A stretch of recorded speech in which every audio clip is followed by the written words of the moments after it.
I always liked music. I can remember I grew up in South Wales, where, from my perspective at least, there wasn't a great deal to enjoy other than music. And I remember getting my first record player when I was 8, and I got my first copy of the NME. I think I started subscribing to the NME when I was 8, which is a little bit precocious.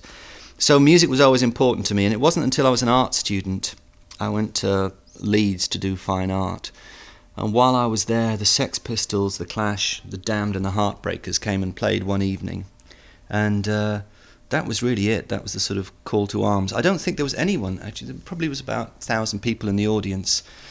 And possibly with the exception of a few, you know, Iranian women students from the maths department, I don't think anybody left that room without anything other than a complete conviction that they wanted to be in a rock and roll band. So that was it, you know. Although I'd always been interested in music, the prospect of actually playing it myself, it seemed remote until I saw the Sex Pistols and the Clash.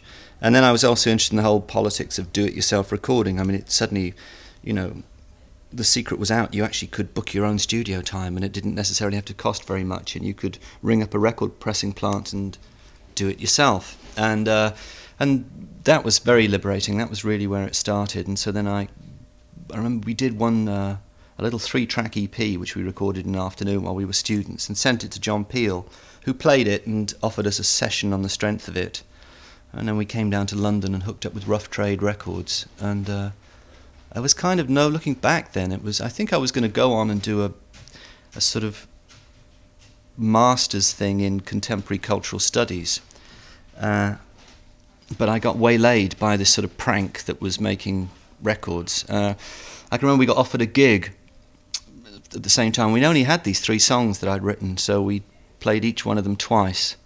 And then pretty soon after that, I think the Clash offered us a support date, and I still hadn't written any more songs. But suddenly I began to take the whole business a bit more seriously, and I did this album for Rough Trade, and suddenly there were all these questions about, well, hang on, or there were questions for me at least, I'm not sure they occurred to everybody.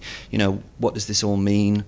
What's the political significance of this? What's the personal and emotional significance of this? You know, like, because I guess I was someone that always both worried a lot and wondered a lot, you know, and I was always concerned with philosophical things and political things, and there was a lot about the whole business of making pop music that both sort of intrigued and appalled me, and that's I guess what I've stuck with it really ever since then, and various influences have come my way from the sort of initial punk thing through reggae, which was the first sort of black music that I ever heard, because I didn't used to listen to black music in Wales. I don't know how that happened, but I didn't.